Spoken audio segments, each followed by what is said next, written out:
When we think about Game of the Year, often some of the game bit takes a back seat, and it's more about an overall experience, one that is told through many different ways, yes, including game mechanics, but also expensive animations, gorgeous graphics, those big Sony-style blockbusters. And, for many people, they look at a game like, say, The Last of Us and think, well, I really like the story, but I kind of could have had more of the game. Look at a game like, say, Ghost of Tsushima, and for a lot of people, that's like, whoa, they've got them both. Damn right.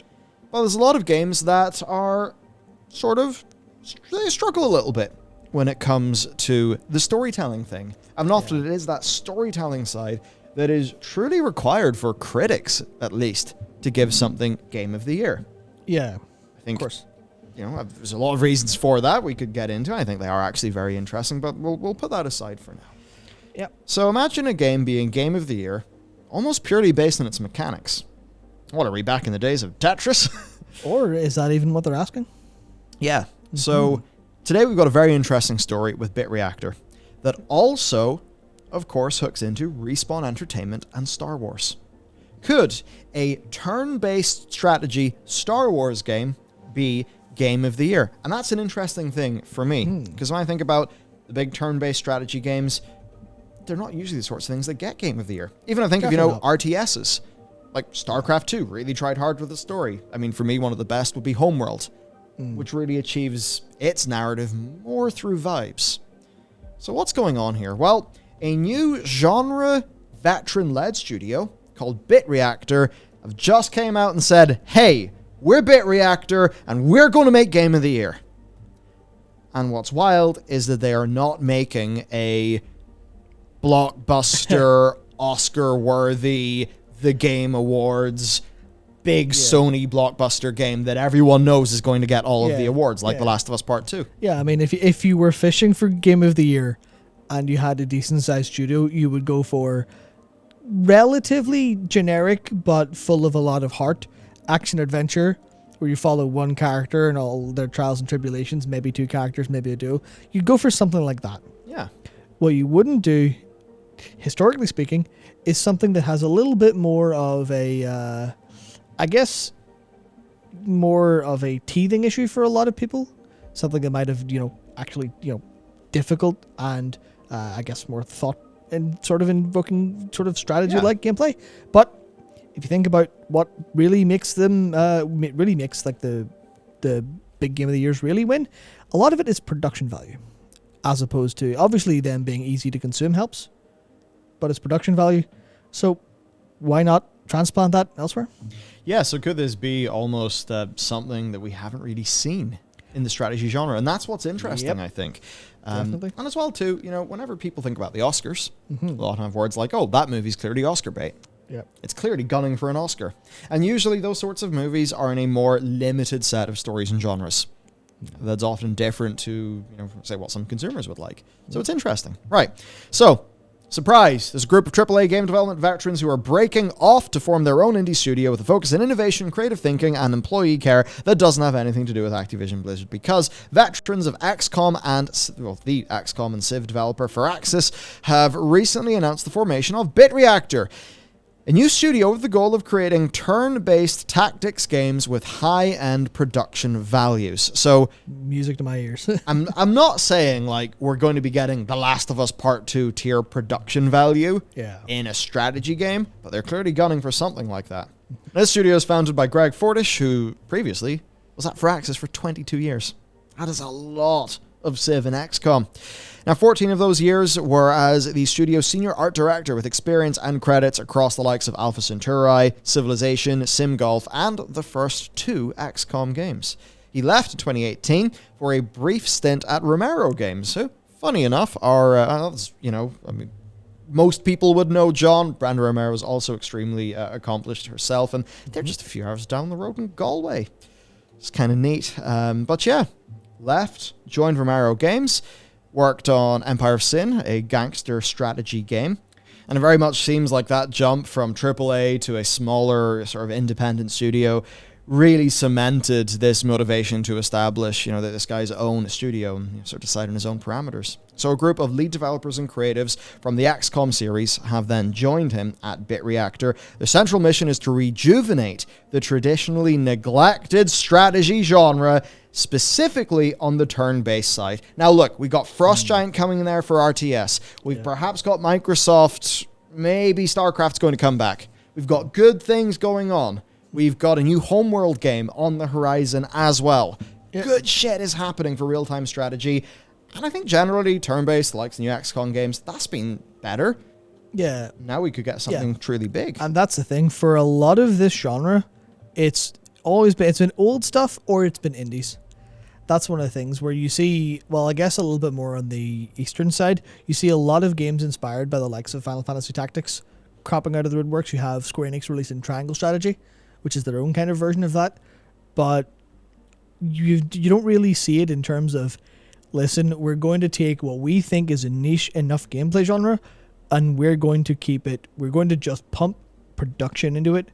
So it's going to maybe escape that niche. And I think by all accounts, I think that's what they're kind of aiming for, which is, something I think is almost like a really altruistic goal for games, which is, can we get people who are traditionally more in line with mainstream gaming?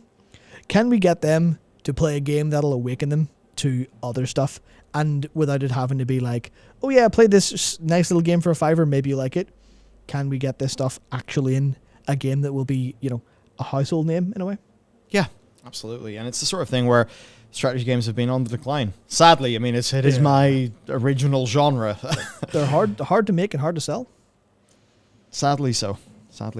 But yeah, gaming expanded. A lot of the niche games that got gaming to where it was, well, that was fine, but there was bigger and more profitable things to do. Lots of casualties.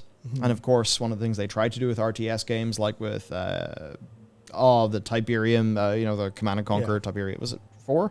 The one that tried to massively simplify it and basically kind of risk killing the whole franchise. That was cool.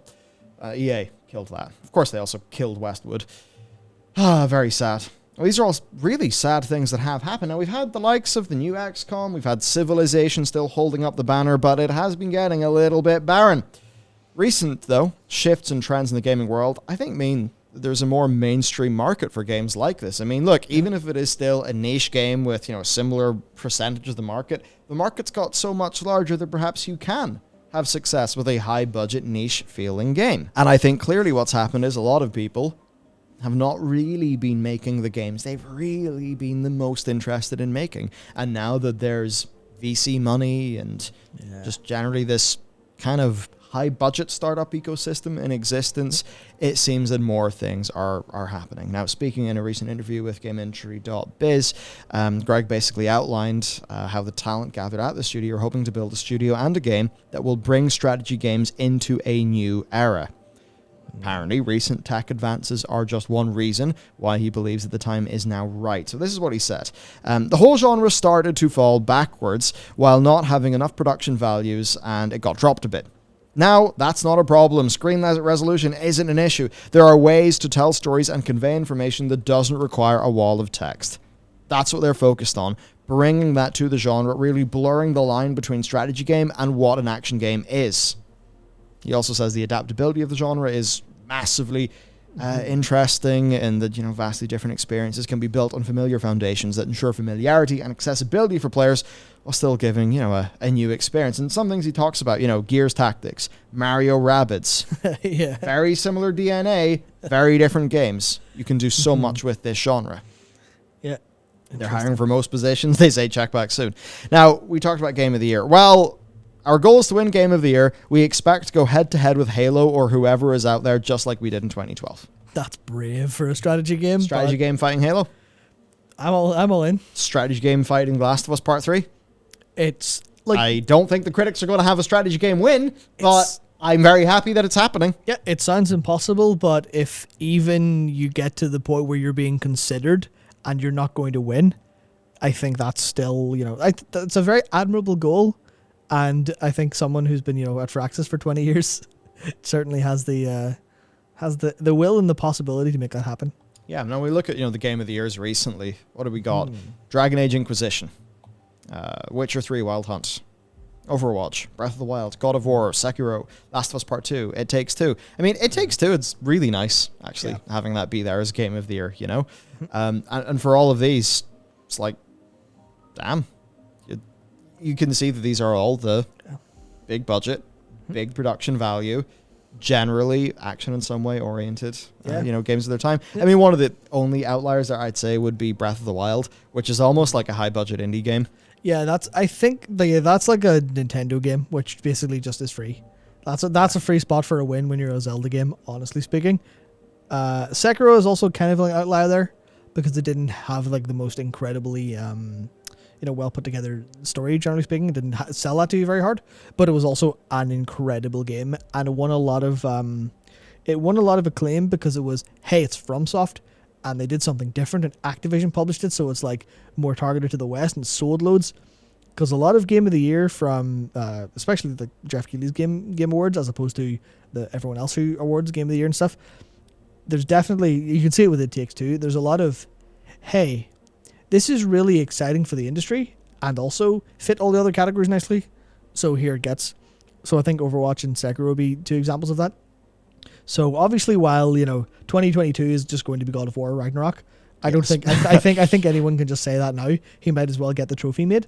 There is a world where if Sony don't release a game, looking at Sekiro and It Takes Two, they were kind of lapse years for other major games.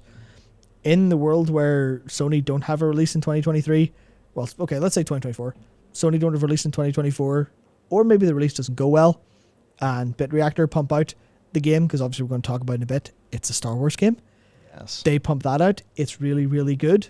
It tells a really incredible story. Maybe even matches in with some Disney Plus stuff that's like doing really well. You could certainly see it take that award. Yeah, and if it does that, it could really expand strategy. Yeah. And that is very exciting, frankly.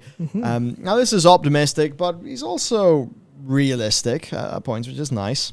Understanding all too well that creating a kind of experience that can transcend genre and niche is, no mean feat. But as far as they're concerned, they've done it before, because XCOM Enemy Unknown was very warmly received by people in 2012, and it managed to hold its own against Diablo 3, Halo 4, Far Cry 3, and the original Dishonored.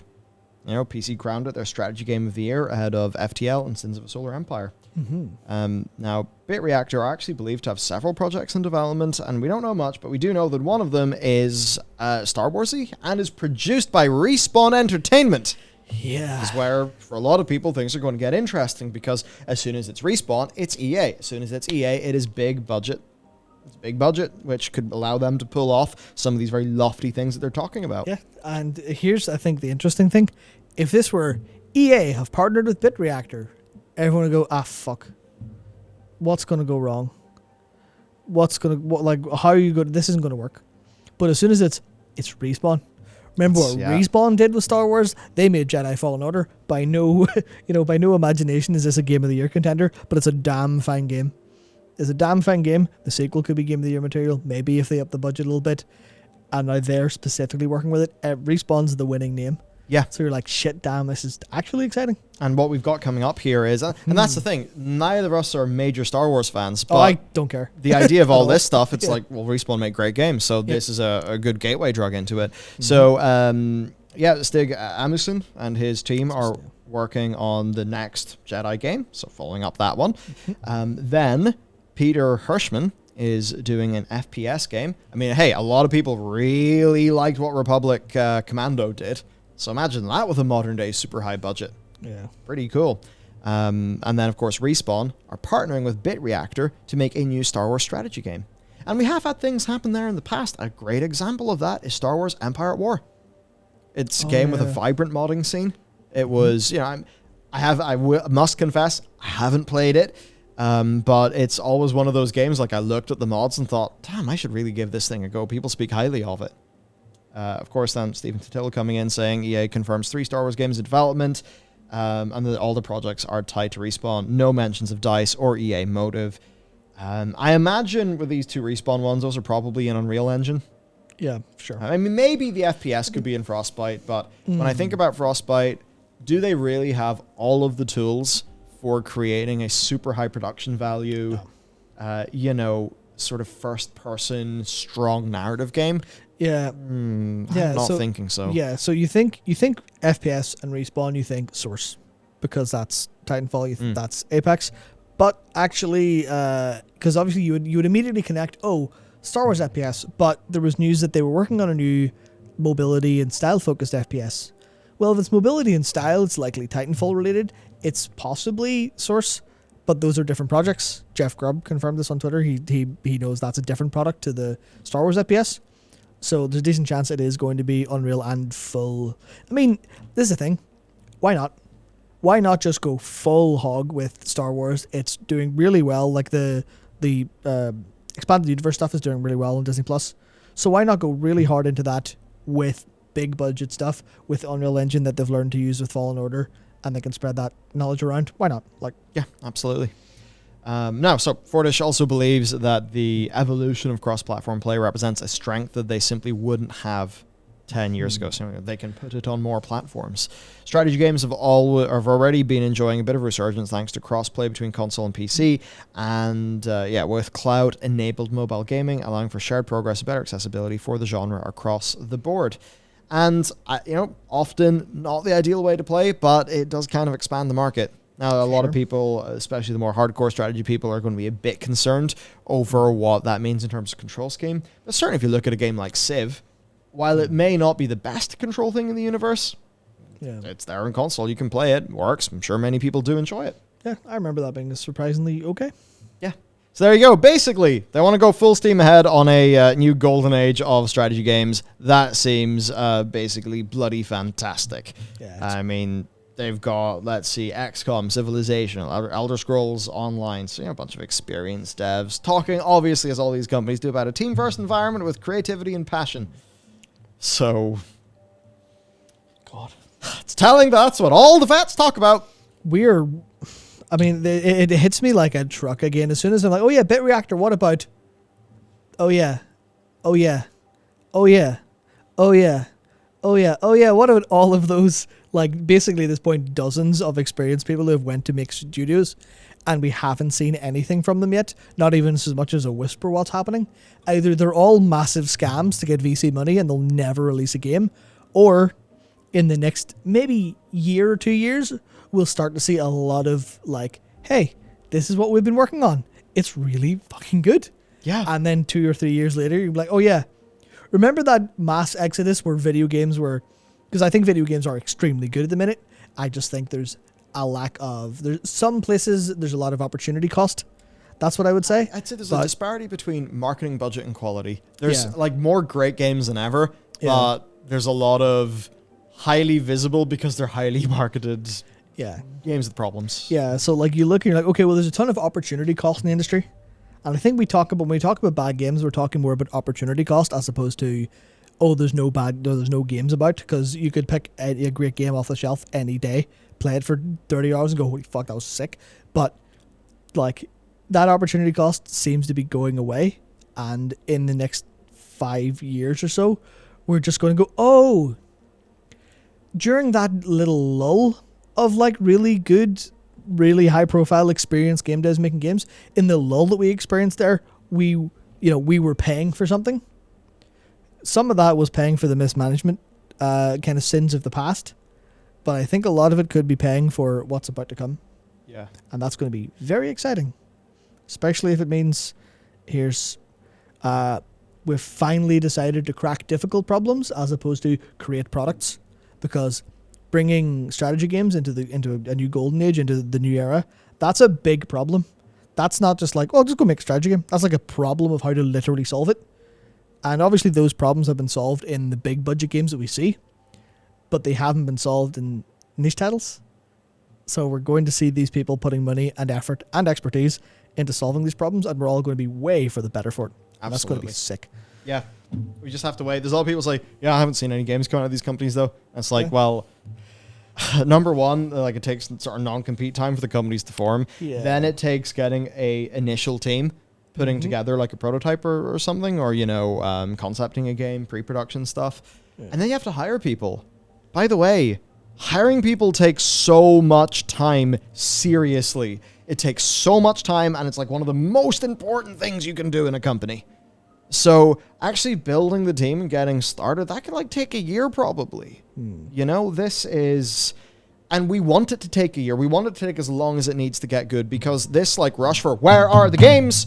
That is exactly how these AAA publishers have basically ran franchises that we really enjoy, games that we love, into the ground. So we need to be patient. I think if we are patient, you know, even if most of these ventures kind of fail or aren't great, it's definitely going to produce, I think, a pretty tasty number of really good games. Yep. So this is the industry's future health. It'll take time. Absolutely. Grand. All right, well, there you go. We had, of course, the likes of Nightingale, you know, so some good news there. A lot of other companies coming out of Blizzard. We got these guys coming in. You know, if you're an RTS player, you've got something to wait for with Frost Giant. If you like turn-based, something going on with these guys too. So I think that's all pretty damn cool. All right. Let us know what kind of things you're excited for. See you next time.